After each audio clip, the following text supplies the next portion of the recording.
Oh my God! Get the hell out of here! We can talk about Rodgers. Out of here!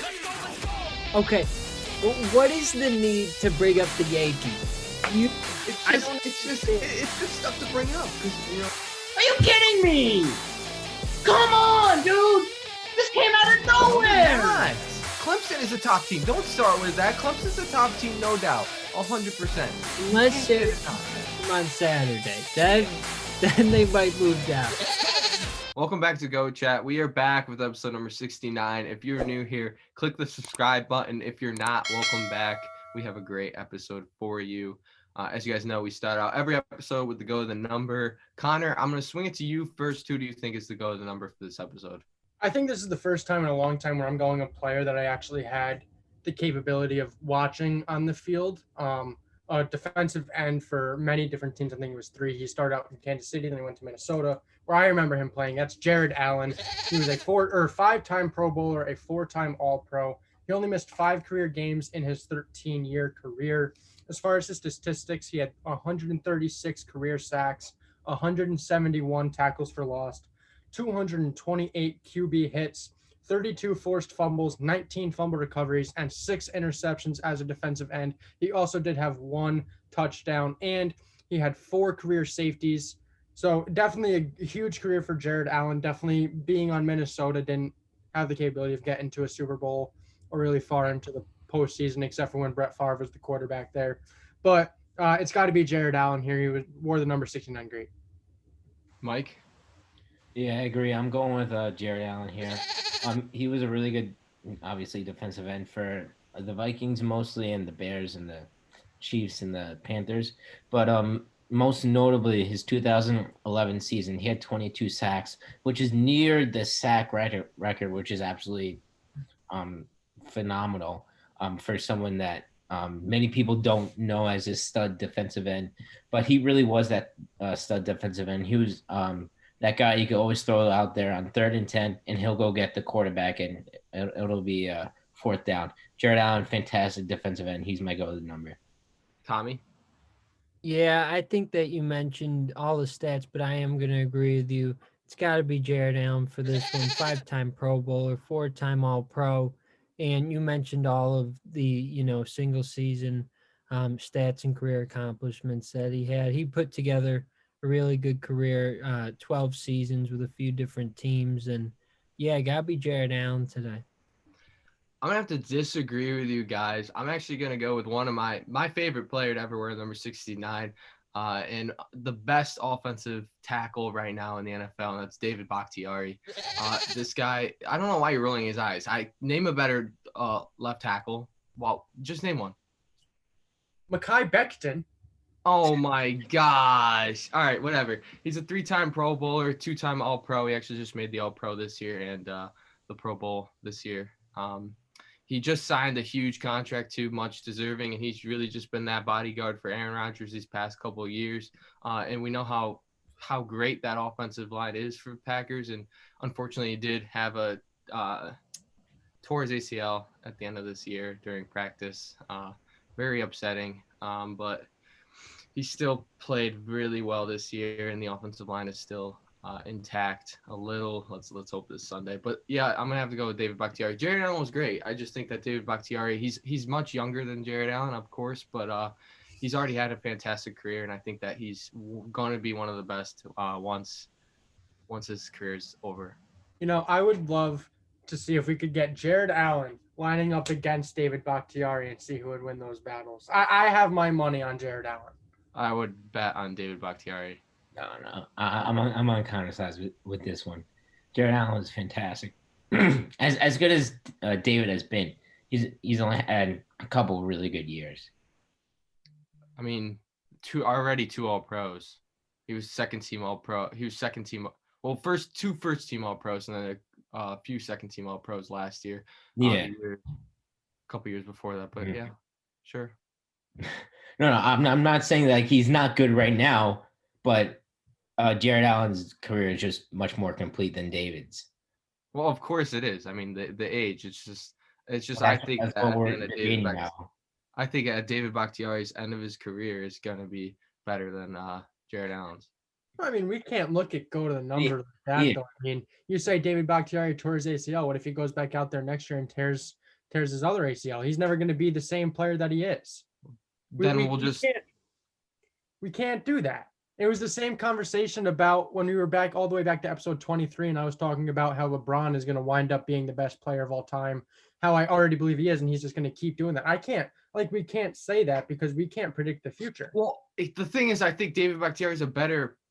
I'm saying accolades wise, he's not there with Jared Allen just because the longevity that Jared Allen's played, having a full career. But I'm saying that I believe that David Bakhtiari is better than Jared Allen talent wise, or whatever you.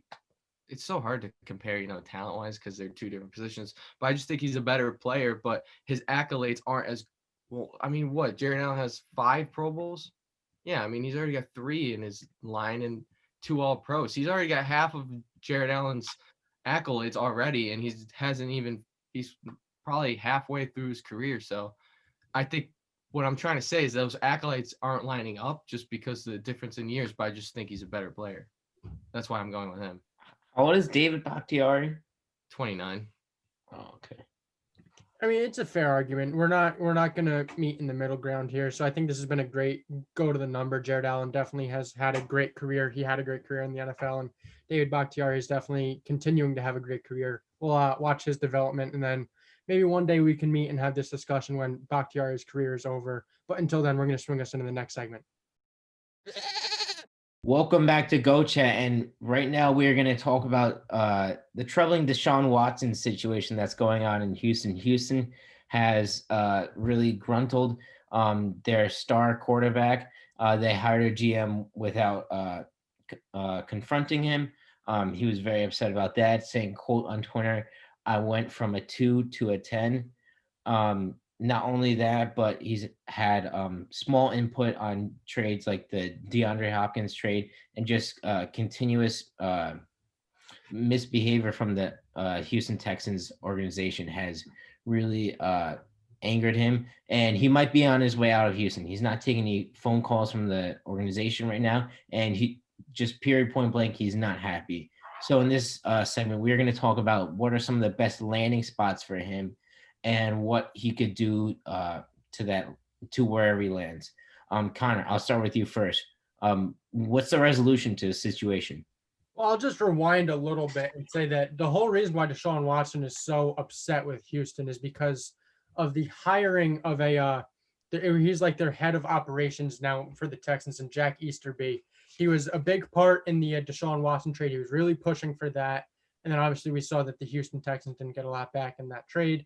And then he was also a big push into firing Bill O'Brien, which was absolutely necessary for Houston. But there was no talk between Deshaun Watson and the organization about how he's losing his head coach.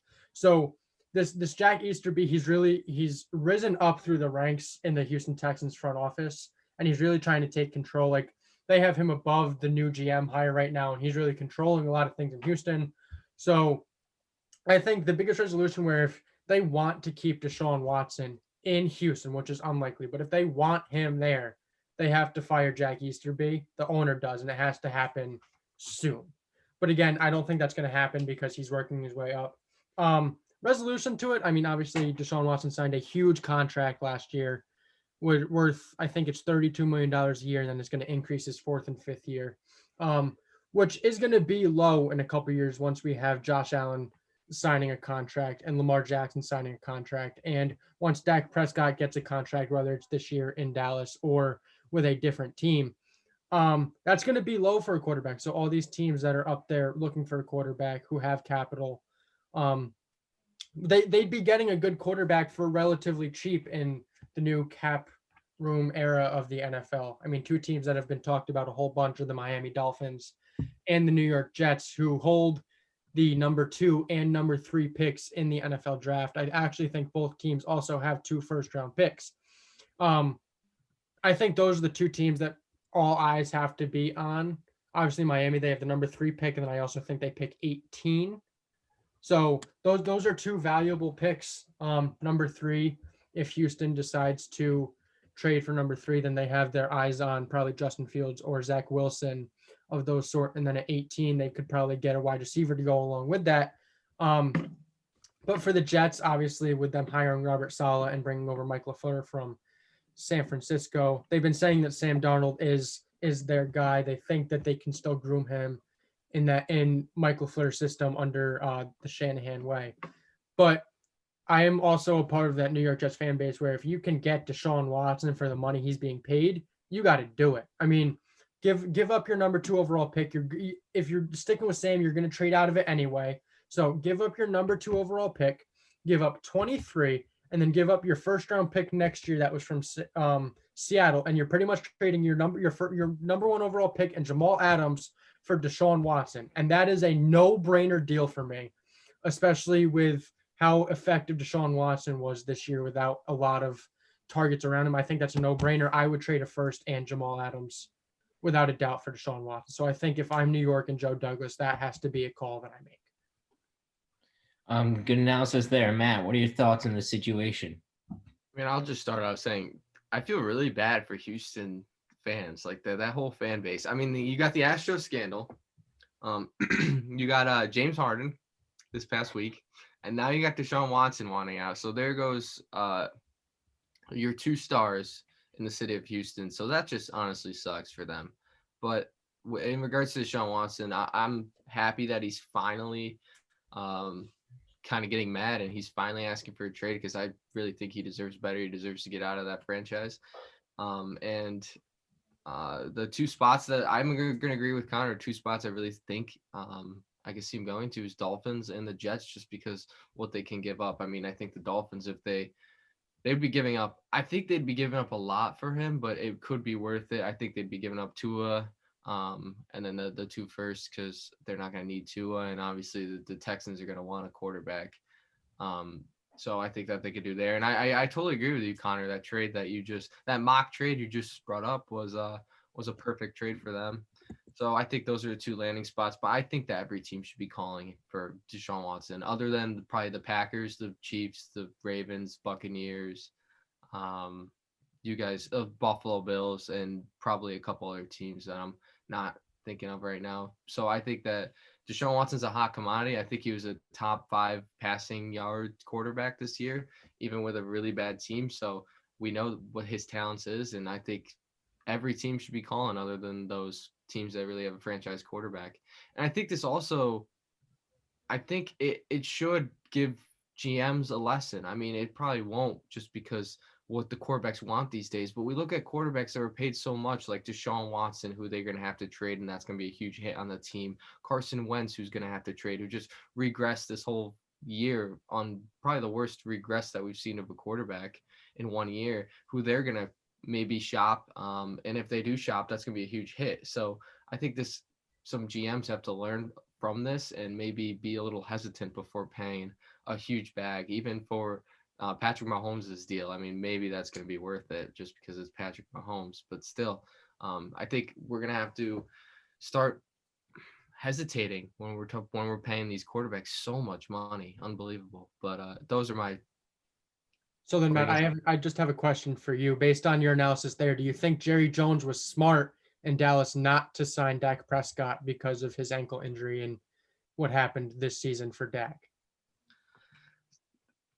You see, this is where the question gets hard, because Dak Prescott's a good quarterback. He's a top 10 quarterback, and you don't know the future of the team. But I would hesitate now with paying quarterbacks a really long, large contract, especially per year. And I even think Josh Allen wants a lot, which I would be hesitant about that if you're Buffalo. But I don't know. It's whatever Jerry does. I mean, we've seen Jerry and what he's done with players. I mean, Mike knows, but that's not what we're talking about anyway. But my last thoughts about Deshaun Watson: please keep him in the AFC. That's my last thought.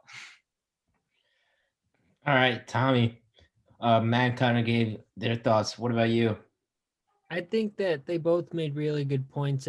I would have to agree that the Jets and the Dolphins are the top 2 landing spots. I hope it's the Jets for your sake, Connor, because that'd be good. But like you said, they still want to make it work with Sam Darnold. And I do think that he has potential, but anytime you can add Deshaun Watson, if they can, and it's the right deal, I certainly think they should. And, the Jets are going to turn it around. They've had a rough couple years, but they have a new coach, and it might be good to get in a star player like Deshaun Watson there and, build around him. So I think that, certainly any team that gets him, they'll be glad to have him, and he'll help turn the team around.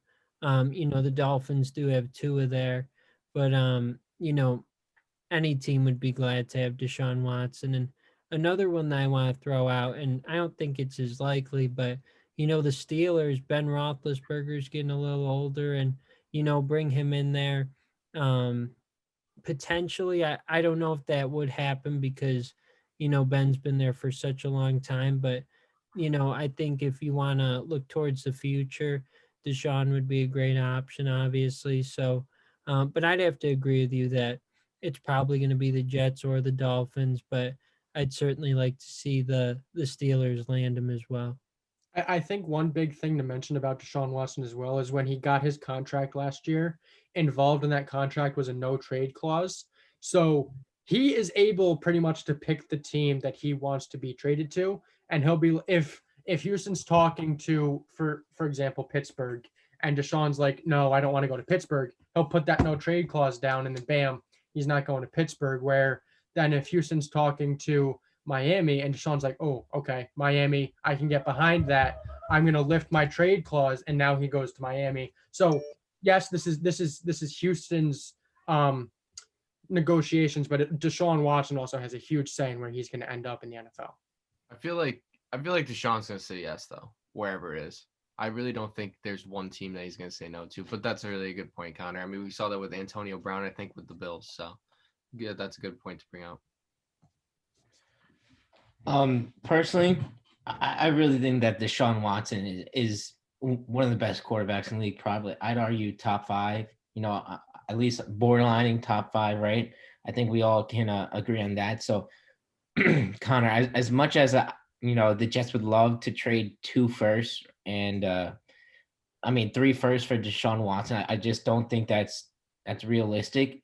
I think he's going to demand so much more than that in a trade package. I think Miami is going to have to send Tua plus 3 firsts easily, and then you could throw in a couple of second day or third day picks.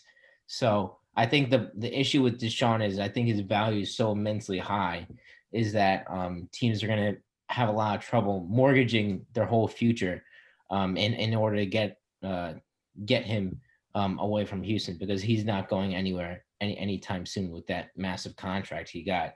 Personally, I think the best spot for him would be Miami. I think if I'm Miami, I'm giving the number 3, the number 18 pick to probably another first or 2, and then a third round pick. And you just got to shore up your offensive line. And I think you become nearly Super Bowl contenders. They made massive improvements last year, and they finished with a 10-6 record. They were really good last year, but unfortunately, the AFC playoff picture was just so jam-packed. So I think if Miami makes a huge upgrade at quarterback, we could really see them get into the upper echelon in the AFC.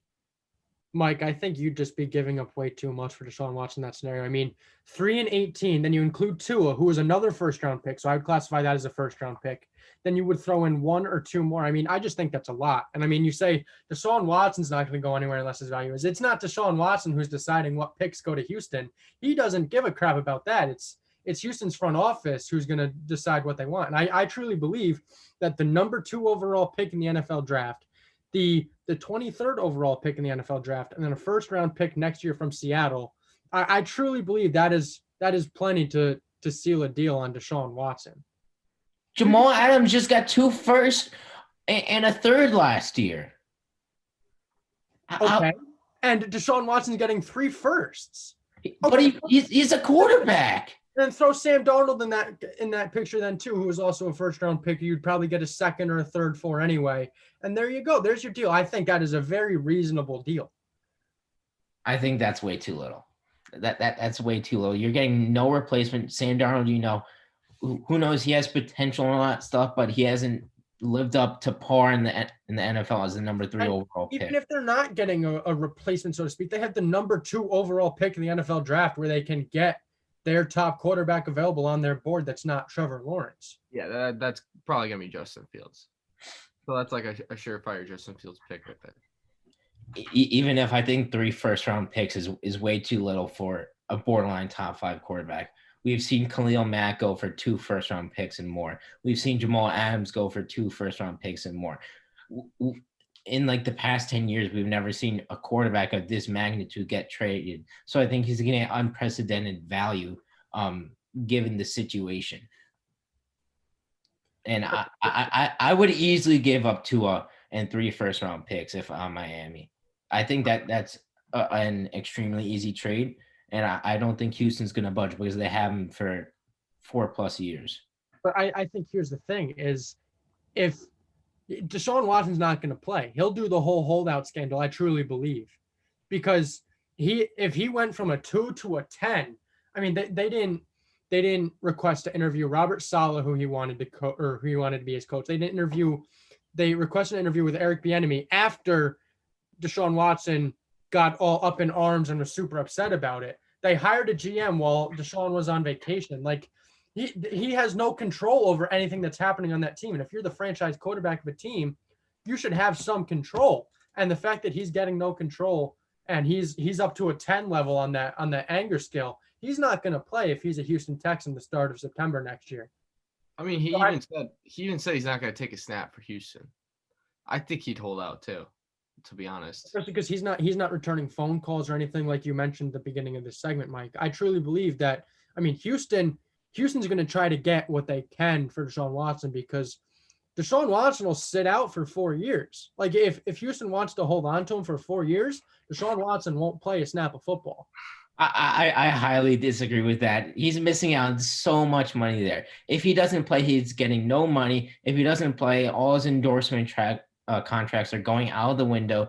So at the end of the day, I think if not this year, next year he'll come back and play for Houston, right? It was an exaggeration, so to speak, but Houston's going to trade him before September, before the 2021 NFL season kicks off. Deshaun Watson's going to be on a different team, even potentially before the draft. It'd likely be before the draft if we're talking about these draft picks. So, I mean, I don't know. Houston's going to try to get what they can. A lot of the times when we see disgruntled players on teams, these teams that are trading him are just going to try to get some sort of value for this player that they're trading. And I mean, I truly believe 3 first-round picks, and if you do throw Sam Darnold in there, I truly believe that is a good deal for Houston. You're getting 3 first-round picks that are setting up your future. You're going to have a new head coach coming in. You have a new GM. I truly believe that would be a great deal for Houston. I don't think he's going to get this out of the world deal because I don't think anyone's going to want to bite on that. Because that's just giving away your whole future. I mean, he is a top 5 quarterback. I'm not denying that. But if you're giving like a huge, humongous, like unprecedented deal, that's not going to – I don't think a team's going to bite on that. I don't. I don't think it's worth it either. I think some team's going to take a risk on it. I'll throw my money on Miami.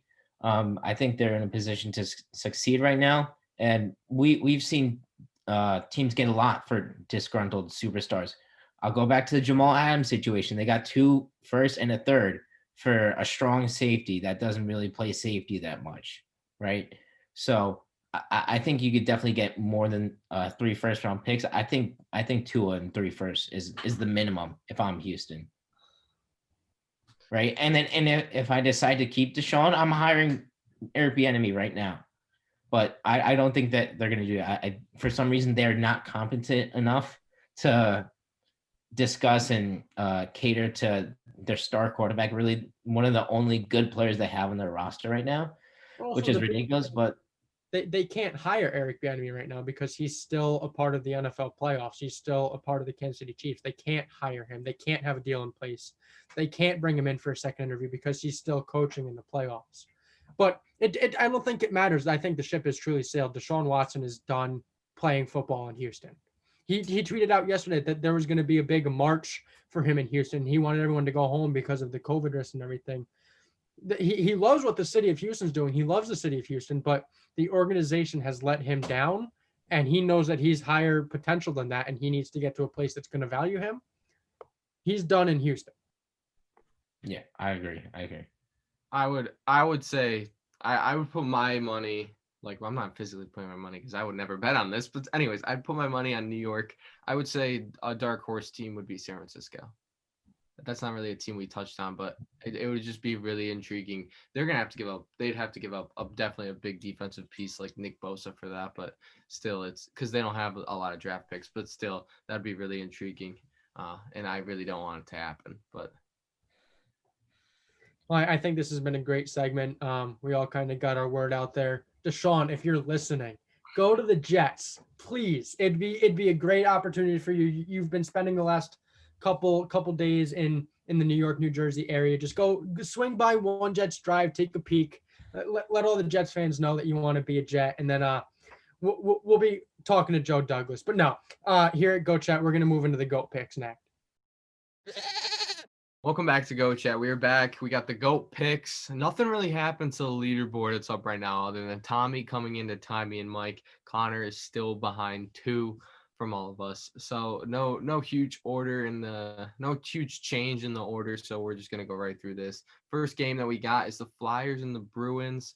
As you guys know, hockey started. Mike's pretty happy about that. The Bruins are 1-1, and the Flyers are 2-1. They play on Thursday. Mike, who are you gonna go with?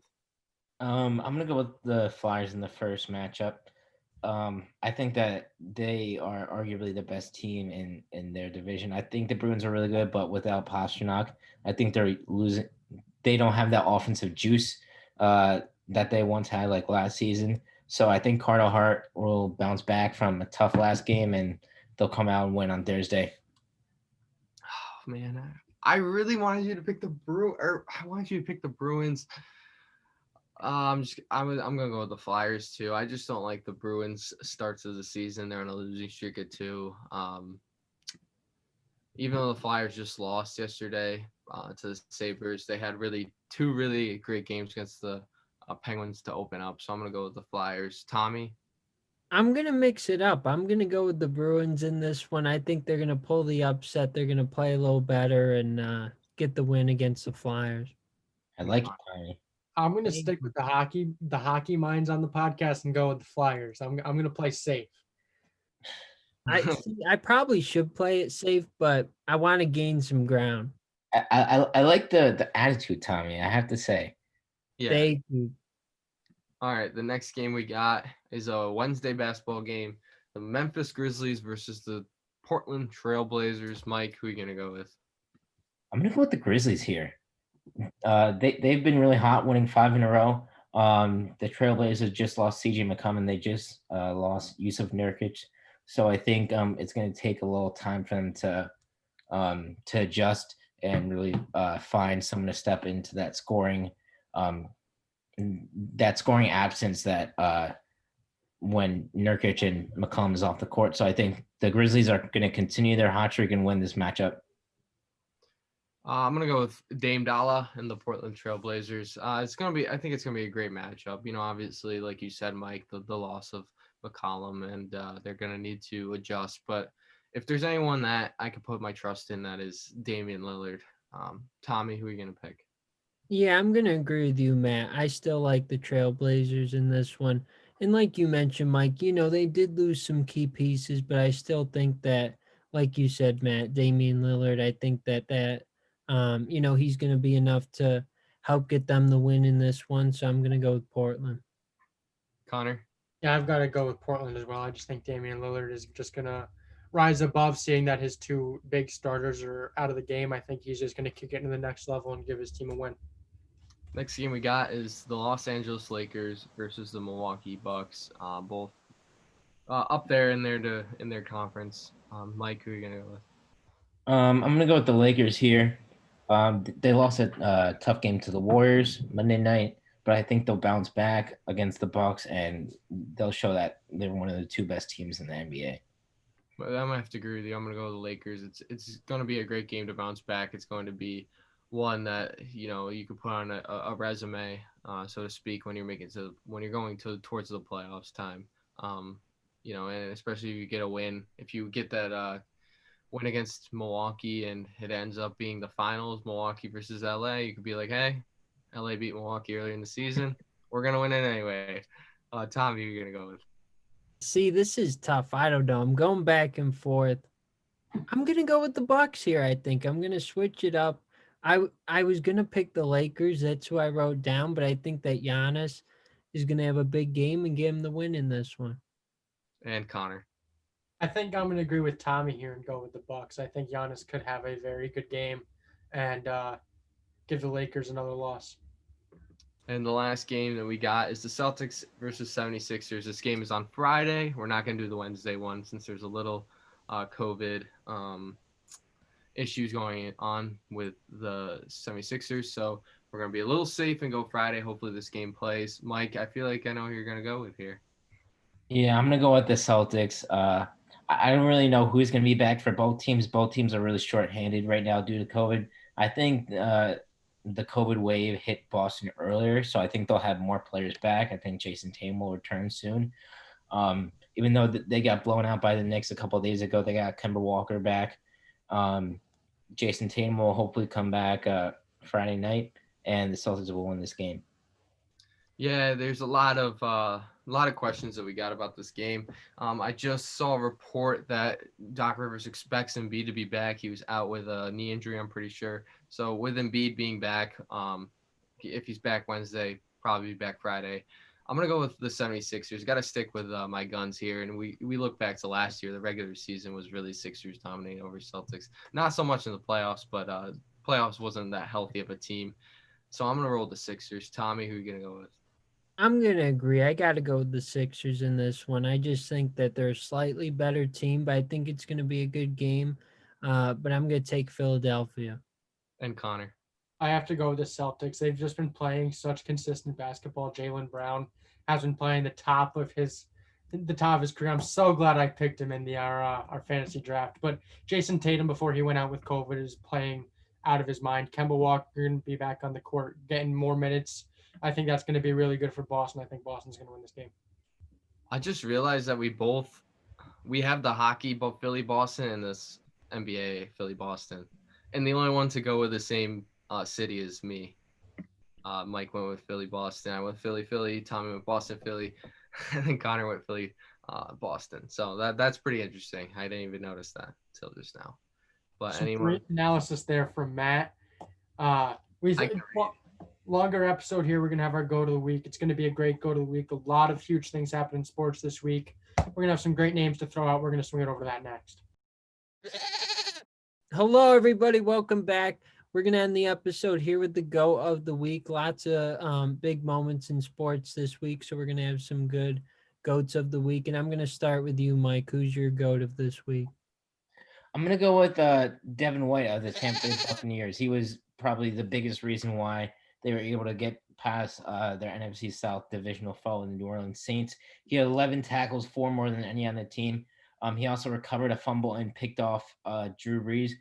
That pick really sealed the game for Tampa Bay and sent them into the NFC Championship game. Excuse me. He was the most impactful player on the Buccaneers this weekend. Absolutely fantastic. He was an absolute game changer, and he 100% deserves go of the week. It's a great pick. Who do you have, Matt? I'm going to go. Oh, first off, I won last week. If anyone cares, Devonta Smith. No one cares. Oh, Okay. that's right. I forgot about that. Just making sure if anyone cared. I also want to make it known that Josh Allen was only 2 votes behind, so definitely pretty close race there. Okay. Well, I won anyways. My go of the week is going to be Aaron Rodgers. Another great playoff game that he had against the Rams, who Connor said was going to go with Jared Goff, and he just didn't. You'll see who he went with next. But anyways, Rodgers went 23 for 36, 296 yards, 2 touchdowns, and an absolutely incredible rushing touchdown. I mean, Lamar Jackson didn't show up in Baltimore, but he showed up in Green Bay, baby. Oh my gosh. Yeah, so he also passed far for the most completions and pass yards in Packer history in the playoffs. He's got his 8th straight playoff game with multiple passing touchdowns, tied for the longest streak in NFL history, which is actually Joe Flacco's streak, if anyone wanted to know. He also fooled the number 1 defense. I think that was a little overhyped by the media anyways. And he's 4th most. He just passed Peyton Manning for the 4th most passing touchdowns in the playoffs with 42. everything that he's done is going to be the reason why he's my goat of the week. It's another great pick. Connor, who do you have? I'm going to go with head coach of the Kansas City Chiefs, Andy Reid. He became this Sunday the first coach in NFL history to coach 2 teams to 3 straight home conference championship games. Those 2 teams were when he was in Philadelphia and now in Kansas City. And not to mention that he lost his quarterback halfway through the game.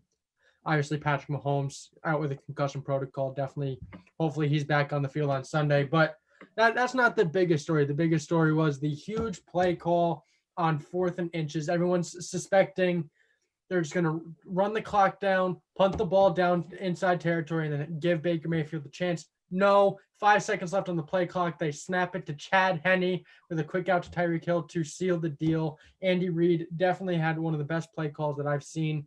Not necessarily for the overall play, but just the gutsiness of the play.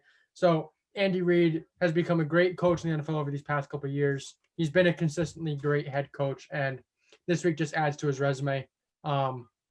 Andy Reid, go to the week. That's a great pick, Connor. I wonder where you thought of that pick. Yeah, man, I have no idea. Tommy, why don't you give us your go to the week? Yeah, that's a great pick, Connor. I'm going to go with somebody who, he's not on the field. Brian Cashman, GM of the New York Yankees.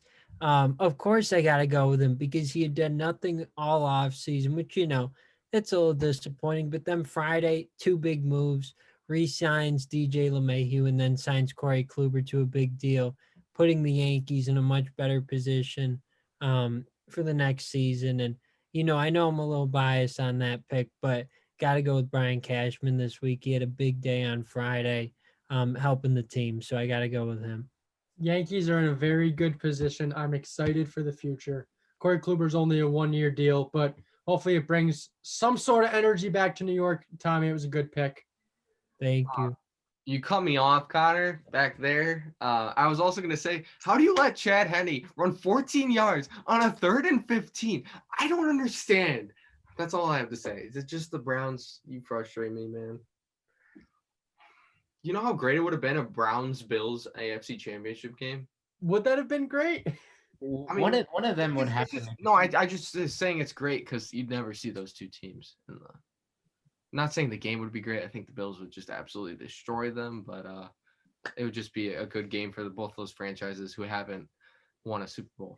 Well, just a little disclaimer out there. Kansas City needs Patrick Mahomes on the field on Sunday, or else they have very little chance of beating the Buffalo Bills. So definitely, hopefully Patrick Mahomes can get his way back out onto the field on Sunday. Definitely. We'll definitely talk more in depth about the conference championship games next episode and the concussion protocol. We'll probably find out more news throughout the whole week, what Patrick Mahomes has to do to play in the next game. But other than that, make sure you hit the subscribe button, follow us on Instagram and our personal accounts. If you want to send us any trash talk about what we said on this episode, mostly I'm pretty sure it'd be aiming at Connor and Mike since they just talk the most trash here. I always have to talk trash at the end of the episode. But anyways, make sure you follow us, and we will see you guys on Saturday for episode number 70.